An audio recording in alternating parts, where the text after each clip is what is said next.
언론, 여긴 국민 라디오.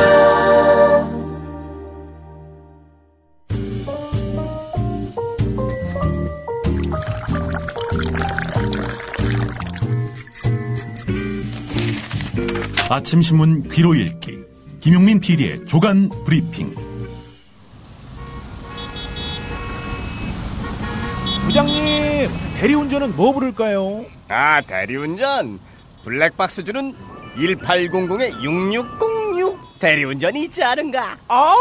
20회 이용시 블랙박스를 주는 1800-6606 블랙박스 대리운전이요? 그럼 검색창에 블랙박스 대리운전을 검색해보게. 홈피에는 다양한 상품들도 있다네. 저기 부장님, 블랙박스 대리운전에서는 국민TV에 후원도 한다면서요. 자네도 블랙박스도 주고 후원도 하는 1800-6606 이용하게. 역시 대리운전은 1800-6606. 네, 6월 11일자 조간신문에 난 주요 기사 살펴보겠습니다. 김용민 PD의 조간 브리핑입니다. 안녕하십니까? 네, 안녕하십니까? 예, 예상했던 대로 어제 박근혜 대통령이 지명한 국무총리 후보자 문창득 씨 사진이 신문에 좀 많이 실렸습니다. 예, 그렇습니다. 한겨레 일면 제목은 이렇습니다. 쇄신 화합한다더니 박 대통령 극보수 총리 선택. 네, 이겁니다. 언론인 중에서도 대표적인 보수 인사를 총리로, 자신을 오랫동안 보좌해온 최측근 인사를 국정원장으로 임명했습니다. 예. 국정원장 후보자로는 이병기 주일대사를 지명했는데요. 자, 결국 이제 박근혜 대통령이 육사지방선거 이후에 예고했던 인적 쇄신이 결국 기존 방식을 고수하겠다는 강한 선언으로 읽힙니다. 특히 화합과는 거리가 먼 극보수 인사를 총리 후보자로 발탁한 것을 두고 박근혜 대통령이 지방선거 결과를 오판한 거 아니냐, 이런 지적마저 제기된다고 오늘 한겨레가 짚었습니다. 문창극 카드. 이 문창극 후보자가 극우 성향에 가까운 보수주의자라는 점에서 현재 박근혜 대통령과 정부가 안고 있는 소통 문제를 오히려 더 키울 가능성이 있다. 한겨레는 이렇게 우려하고 있는데요. 문창극 후보자가 써온 칼럼들을 보면은 2009년 용산 참사의 과잉 진압을 주도한 김석기 씨, 당시 서울경찰청장이었죠. 예. 이 사람을 강하게 옹호하는가 하면은 무상급식 문제가 쟁점이 됐을 때는 무료급식은 북한의 배급 장면을 연상케 한다, 이런 인상비평이라고도 말할 수 없는 말 그대로 막말을 펴는 등 매우 보수적인 논조를 펴왔습니다. 문창극 후보자를 잘 아는 정계의 한 원로 인사 말을 한겨레가 인용을 했는데요. 평안도 기독교 집안 출신이라 엄청 보수적인데 칼럼 같은 모든 글이 울트라 라이트 몽둥이 같다, 이렇게 평가를 했습니다. 울트라 라이트 몽둥이요. 예. 라이트라면 이제 우파, 우파. 우파고 울트라면은 아주 극우파라는 얘기 아니겠습니까? 예. 문창극 후보자를 잘 아는 또 다른 여권 인사는 보수 성향이 너무 강해서 통합으로 갈 적임자인지 모르겠다. 친화력도 좋지 않아서 야권의 공격을 받으면 문제가 생길 수도 있다, 이렇게 내다봤습니다. 친화력이 좋지 않다. 이 부분에 밑줄을 그을 수밖에 없는데요. 문창극 후보자가 또 공직사회를 개혁하고 국가 운영의 패러다임을 바꿔야 되는 그런 소임이 있지 않습니까? 하지만 이에 대해서도 그가 과연 이념적 성향에서 박근혜 대통령과 코드가 맞을 뿐 대통령 지시를 수행하는 수준의 받아쓰기 총리 그 이상의 역할을 할 수 있겠는가? 행정 경험 전무 약점을 보더라도 이런 의문은 합리적일 수밖에 없다는 겁니다. 예. 만약에 총리가 된다면 대국민 담화는 잘 쓰겠군요. 예. 언론인 출신이니까요. 글쎄 말입니다. 어떤 인연으로 발탁이 됐을까요? 예. 문창극 총리 지명자, 청와대 말로는 소신 있고 강직한 언론인 출신으로서 냉철한 비판의식과 합리적 대안을 통해서 우리 사회의 잘못된 관행과 적폐를 바로 잡아온 분으로서 공직사회 개혁, 비정상의 정상화, 이런 국정과제를 제대로 추진해 나갈 분이다, 청와대는 설명하고 있지만, 예. 박정희 기념재단 이사라는 이격들을 보면은 뭔가 거기서 답을 찾을 수 있을 것 같습니다. 박정희 기념재단 이사였을 때 당시 이사장이 누구냐? 바로 김기춘 현 청와대 비서실장이었습니다. 결국 문창극 발탁은 김기춘 작품 아니냐 이렇게 추론할 수 있는 겁니다. 청와대에서 인사검증하는 책임을 비서실장이 지고 있으니까 뭐 당연한 얘기겠죠. 네. 예. 자, 오늘 국민일보 이면을 펼쳐봤습니다. 소년검사에서 국민검사로 그리고 재상으로 이런 단어를 동원해서 얼마 전에 낙마한 안대희 총리 후보자를 격찬했던 국민일보 아닙니까? 예. 고구마 덩쿨 캐기 권법의 달인 이러면서 검사 시절에 그의 이 실적 또 능력 이런 것들을 또 대대적으로 이렇게 부각시켰던 국민일보였지요.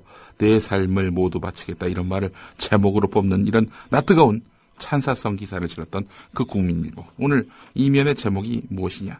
30여 년 기자 외길, 대통령에게 직언을 서슴지 않을 드문 인사. 예. 이게 따옴표가 아닙니다. 이거 따옴표 다 떼고요. 30여 년 기자 외길, 대통령에게 직언 서슴지 않을 드문 인사.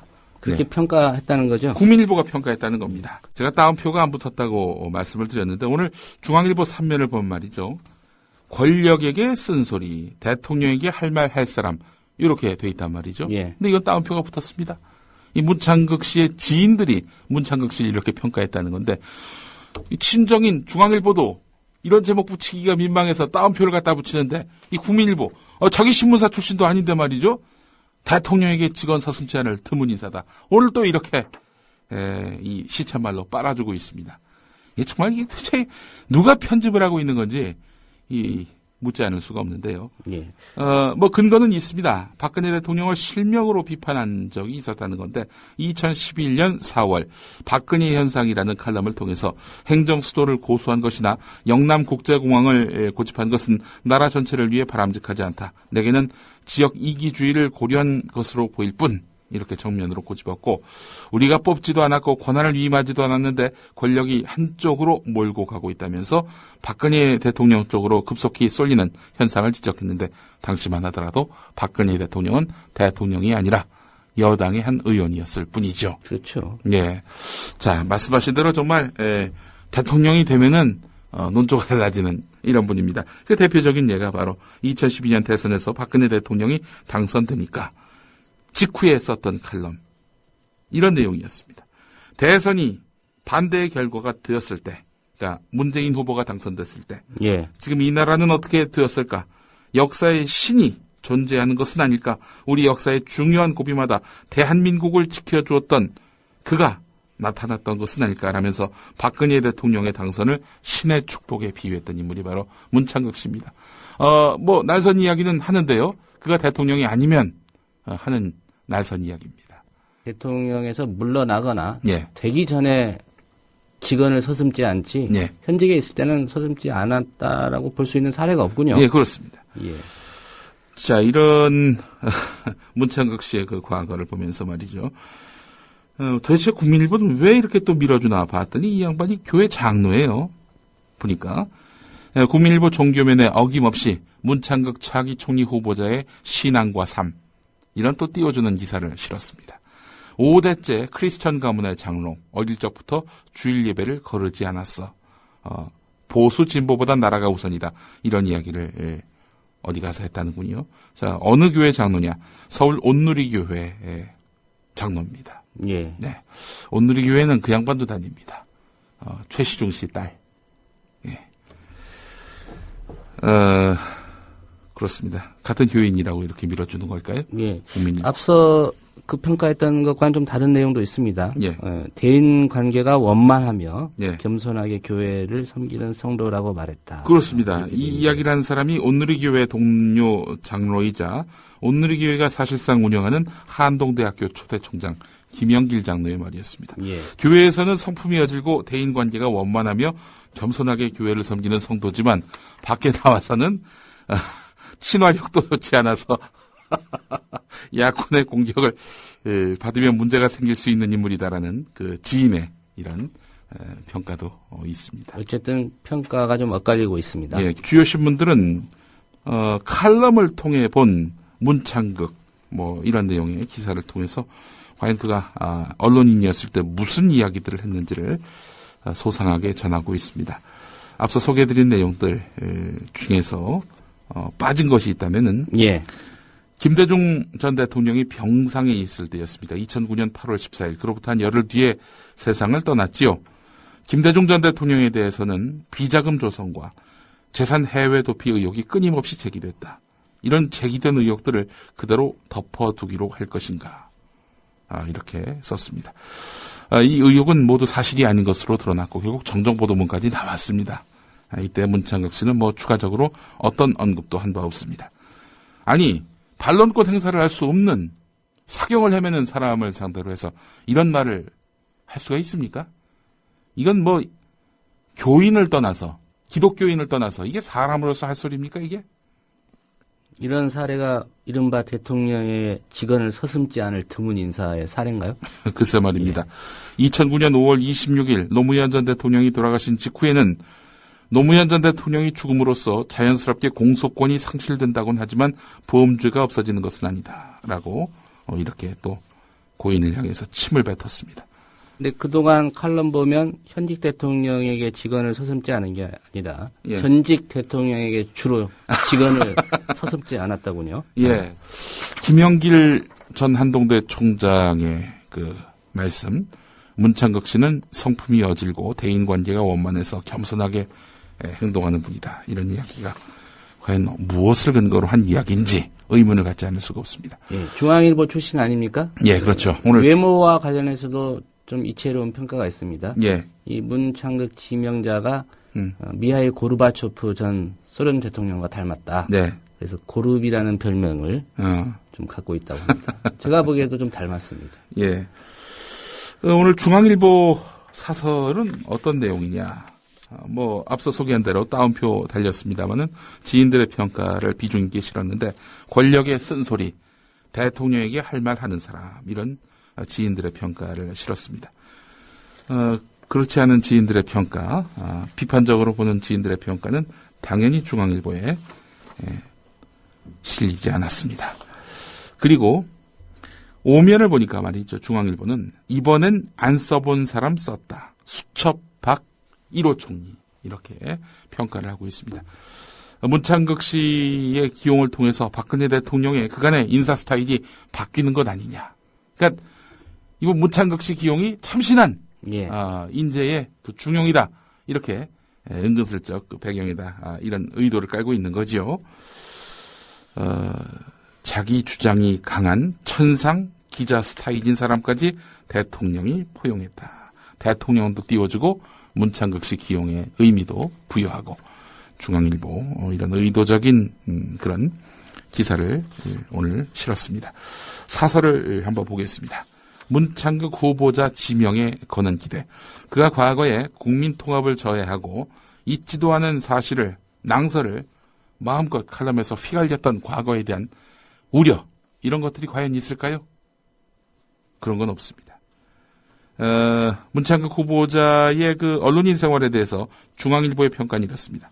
문 후보자는 37년 동안 언론 생활을 하면서 권력과 비판적 거리를 유지했고 뚜렷한 소신과 열린 보수의 면모를 보였다.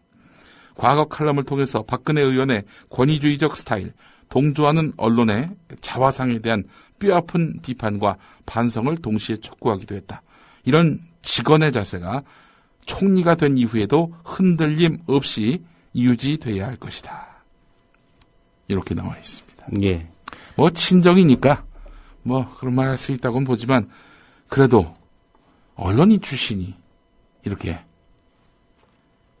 한마디로 얘기해서 대통령의 사람이 돼서 권부에 들어간다. 이럴 때는 차라리 사설을 내지 않는 것이 훨씬 품격 있는 거 아닌가요? 예. 어젯밤 JTBC 보도는 좀 중앙일보와는 약간 좀 다른 뉘앙스로 예. 들렸습니다. 야권의 비판도 비중 있게 좀 실어주는 예. 그런 측면도 있었는데 그건 뭐 손석희의 뉴스나인에서나 나온 얘기고 나머지 프로에서는 정통 언론인 출신이다라면서 또 격찬하는 내용이 있습니다. 예, 중앙일보 출신인 이제 총리 후보자로 지명이 됐기 때문에 조선이나 동아의 반응이 좀 궁금한데 네. 어떻게 나와 있습니까? 뭐 동아는 뭐 굳이 보실 필요는 없을 것 같고요. 예. 조선일보 따라가니까요. 예. 조선일보 그 사설을 보겠습니다. 언론 출신 총리 친박 국정원장을 보는 기대와 우려. 이 문창극 씨가 과거에 어떤 칼럼을 썼는지와 관련해서 그런 논점에 대해서는 조선일보도 무시하고 있습니다. 예. 다만 조선일보가 우려하고 있는 부분은 뭐냐면은 행정 경험이 전무하다는 점입니다. 역대 정권마다 학자 출신을 총리 또는 장관으로 발탁했지만 큰 성과를 거두지 못했다. 관료 사회를 장악하지 못하고 거꾸로 관료들에게 휘둘렸기 때문이다. 언론계 출신으로 첫 총리 후보로 발탁된 문 후보자 역시 이런 전철을 밟지 않으리라고 장담하기 어렵다. 이렇게 평가를 했습니다. 그간의 그 국정 운영 경험 이런 것들이 전무하다는 점, 이런 점들을 문제 삼으면서 우려를 표한 것이죠. 그러나 그가 과거에 무슨 말을 했는지와 관련해서는 조선일보는 문제 삼지 않고 있습니다. 자, 한겨레 사설을 보겠습니다. 한겨레는 정면으로 문제 삼고 있습니다. 문창극 카드를 국민통합형 총리 인선이라고 보기 어렵다. 문창극 후보자는 극심한 우편향 언론인으로 평가받는다. 각종 칼럼을 통해서 복지 확대를 앞장서 비판하는 등 극보수적 이념 성향을 보였다. 학교 무상급식을 사회주의적 발상이라고 몰아세웠고 안보와 전교조 문제에서도 강한 보수성을 드러냈다. 새정치민주연합은 문창극 후보자를 극우 보수 인사로 규정했다. 이러면서 그가 과거에 했던 말들을 집중적으로 문제 삼았습니다. 예. 참 영광스러운 것은 우리 문창극 후보자가 지난 총선 때 저를 또 정면으로 씹어주셨습니다. 칼럼에서. 예. 저를 씹어주신 분이 이렇게 총리가 되니까 말이죠. 저도 덩달아 가슴이 좀 뭉클해지는 면이 있습니다. 예.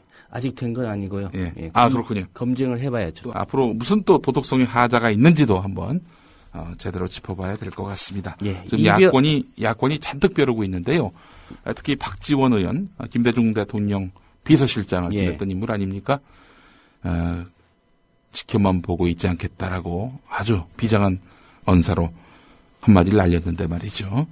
인사청문회 과정에서 과거의 그 족적들이 밝혀지게 될지도 상당히 주목됩니다. 이병기 국정원장 후보자도 한번 살펴볼까요? 예. 국가정보원장 후보자로 지명된 이병기 주일대사. 박근혜 대통령의 외교안보 인맥에서 사실상 좌장으로 꼽히는 인물입니다. 박 대통령 자신은 나에게는 좌장이라는 없다. 이렇게까지 말을 하기도 했었죠. 김무성 의원을 겨냥해서 말이죠. 그게 사실 김무성 의원과 한번 틀어졌던 그런 이유기도 했는데 말이죠. 근데 사람들은 이병기 씨를 외교안보 분야의 좌장이다 이렇게 평가를 하고 있는데요. 한 정치권 인사는 이병기 후보자는 외교안보 분야에서 비둘기파에 가깝다. 외교관 출신답게 이런저런 고려를 많이 하고 극단적인 주장을 펴는 사람이 아니다. 이런 점에서 본다면은 군 출신인 남재준 전임 원장과는 좀 다른 결의 인물이 아니겠는가 슬쩍 기대를 해볼 만도 한데 말이죠. 자, 그렇지만 박근혜 대통령의 뜻을 거스르거나 직언을 하기보다는 주군의 뜻을 충실하게 따르는 그런 역할을 하지 않겠는가 하는 그런 전망도 없지 않습니다. 오늘 한겨레가 사면에서 분석하고 있는데 이 양반이 이력을 보니까 말이죠. 이런 게 있네요. 2002년 대선 때 이회창 후보의 특보로 당시 민주당 대선 후보 경선에서 탈락한 이인재 의원 쪽 김윤수 공보특보에게 한나라당에게 유리한 역할을 해달라면서 5억 원을 직접 전달한 인물이라고 합니다. 당시 검찰은 이 이병기 후보자를 단순 전달자로 판단해서 기소를 하지 않았는데요. 하지만 2004년 총선 때 이병기 후보자 한나라당 비례대표 국회의원 공천을 신청했지만은 이런 전력 때문에 탈락한 바 있습니다. 그리고 차떼기 사건 당시에 배달책 역할을 한 적도 있었습니다.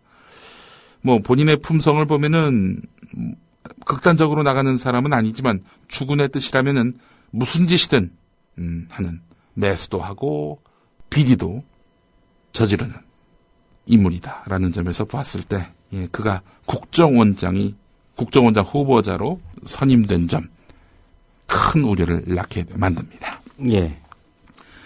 자, 원희룡 제주지사 당선자의 새 도정준비위원장 그러니까 인수위원장에 신구범 전 지사가 선임이 됐지요. 신구범 전 지사가 누굽니까? 원희룡 새누리당 제주도지사 후보와 함께 경쟁했던 새정치민주연합 후보 아닙니까?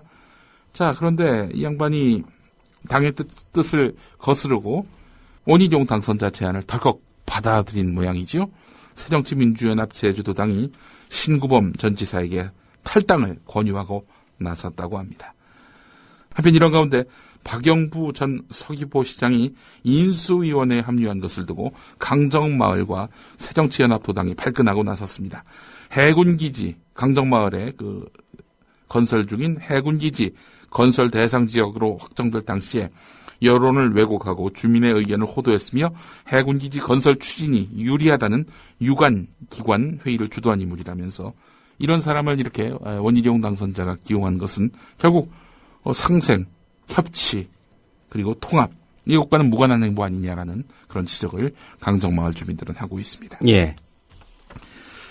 경찰이 도로에 설치된 교통정보 수집용 폐쇄회로 TV를 조작해서 세월호 침몰 참사 추모 집회를 불법 감시한 것으로 확인됐습니다. 교통정보 수집, 예를 들면 도주하는 차량 혹은 수배된 차량 오가고 있는지 이런 것들을 감시하는 카메라 아니겠습니까? 이런 카메라를 차가 아닌 집회 참가자, 사람을 향해서 주민과 주마웃을 수차례 반복하면서 이렇게 체증했다는 거지요. 교통통제 관리를 위해 그랬다는 경찰의 해명은 거짓으로 드러났습니다. 참가자 200명을 쫓으면서 찍었다고 하는군요. 세월호 집회를 감시한 경찰. 예. 하여튼 이런 열정과 이런 어떤 근성으로 예. 세월호 이 실종자들을 구조했다면 그래도 몇 명은 구할 수 있지 않았겠나 하는 그런 생각을 또 해보게 됩니다. 예. 경찰이 뻔한 해명하겠죠. 우리는 해경이 아니다. 예. 우리는 육경이다. 예. 한국일보 13면에 관련 기사가 있고요. 자, 지금 정문헌 새누리당 의원 1급 비밀을 유출해서 대선에 이용한 행위, 이걸로 인해서 벌금 500만 원의 약식 기소를 하지 않았습니까? 검찰이요. 예. 자, 그런데 법원이 그냥 넘어갈 것 같지 않다라는 오늘 한국일보 5면 기사가 있습니다. 대통령이 있는 청와대의 통일비서관으로 있을 당시 업무상 취득한 기밀을 누설한 혐의로 벌금 500만 원의 약식 기소가 됐지만 담당 판사는 검찰이 제출한 서류들만 검토해서 문제가 없을 경우 검찰이 청구한 대로 즉시 약식 명령을 내릴 수 있지만 담당 판사가 정문헌 의원의 그 혐의가 이거는 벌금형으로 끝나기는 너무 관대하다. 이건 너무 좀 약한 거 아니냐라고 판단한다면 직권으로 사건을 정식 재판으로 넘길 수 있게 되고요. 형사부 가운데 한 곳으로 재배당됩니다. 그렇다면 이 500만 원이 아니라 그 이상의 형도 나올 수가 있게 된다는 거지요. 서울에 있는 한 판사는 약식 기소 중에 검찰이 피고인을 봐주려고 하는 경우가 있어서 약식 기소를 맡은 판사는 그런 사건을 잘 찾아내서 정식 재판으로 넘기는 것을 주요 임무로 여긴다, 이렇게 말을 했는데요. 검찰이 이 정문헌 의원에게 형법상 공무상 비밀누설죄나 대통령 기록물 관리법 위반죄를 적용하지 않은 것 두고 이게 논란이 되고 있죠. 검찰의 기소 독점권을 감안하면 정식 재판에 넘겨지더라도 검찰이 동의하지 않는 한 법원은 적용 혐의를 바꿀 수 없기 때문에 이게 의원직 상실까지 이어질 가능성은 낮아 보인다는 거지만, 그러나 일단 정식 재판으로 가게 된다면은 정문헌 의원 상당히 곤혹스러운 상황에 처하게 될 공산이 커집니다. 예. 자, 김영란 전 대법관이 조선일보 기자에게 손해배상 소송을 제기했다는 한겨레 12면 기사도 상당히 눈길을 끕니다. 국민권익위원장 재직 시절에 공직자가 업무상 관련이 없더라도 일정 액수 이상의 금품을 받으면 처벌하는 법안, 이른바 김영란 법을 발의한 인물인데, 조선일보가 이 대법관 가족들까지 이래도 되나라면서 말하자면은 김영란 전 대법관 부부를 상대로 해가지고 공격하는 글을 실었는데 말이죠. 예. 이와 관련해서 손해배상 소송을 조용하게 진행하고 있다, 이런 내용이 오늘 한겨레 12면에 실렸습니다. 오늘 여기까지 해야 될 것 같습니다. 네, 김용민 PD의 조간 브리핑이었습니다. 잘 들었습니다. 예.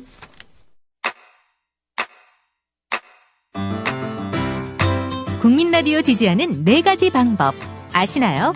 다운로드하기, 별점 주기, 댓글 달기, 구독하기.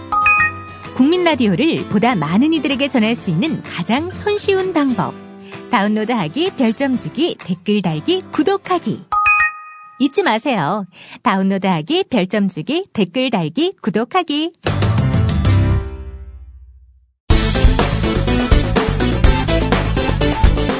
새 국무총리 지명자는 문창극 전 중앙일보 주필. 저는 능력도 부족하고 지혜도 모자라고 국정 경험도 없는 정말 부족한 사람입니다. 그러나 나라를 위해 애쓰시는 우리 박근혜 대통령님을 도와 나라의 기본을 다시 만드는 그런 일을 제가 미력이나마 저의 마지막 여생을 모아서 나라를 위해서 한번 바쳐볼까 합니다. 중앙일보 구성원들은 문창극 씨 총리 기용에 내심 행복한 눈치. 어제 JTBC.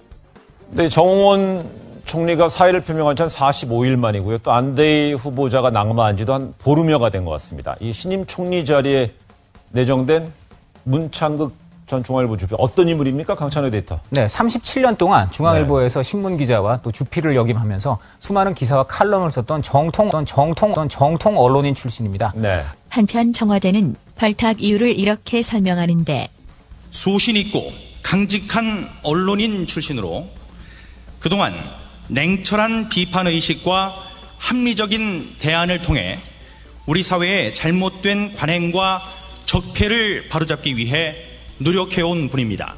새누리당도 문 총리 후보 내정자는 충북 청주 출신으로 정론직필의 정신 아래 날카로운 분석력과 치우치지 않는 균형 감각을